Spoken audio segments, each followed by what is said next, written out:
योद्धा न्यूज मराठी. मुळातच भेसळ झाल्यानंतर दोषींवर कडक कारवाई होण्याच्या संदर्भात कुठेही राजकीय हस्तक्षेप झालेला नाही.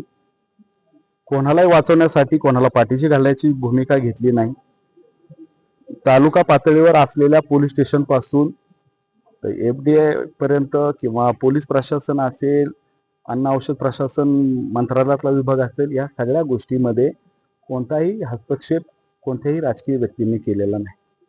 आता हे एका गोष्टीमुळं तालुक्याच्या या दूध धंद्याला थोडासा कलंक लागला हे मी मान्य करतो.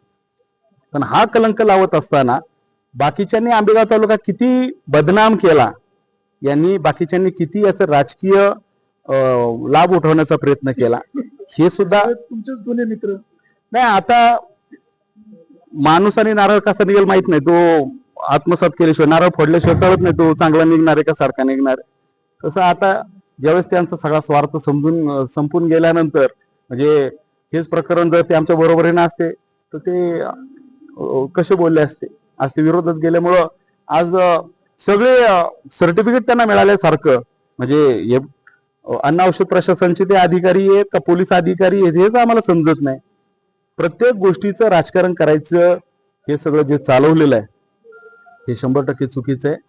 तालुका या बाकीच्या गोष्टींमुळे कोण अधिक जास्त बदनाम करतंय याचं सुद्धा आत्मचिंतन होणं गरजेचं आहे. आंबेगाव मी योद्धा न्यूज मराठीचा संपादक नारायण मनोहर सूर्यवंशी.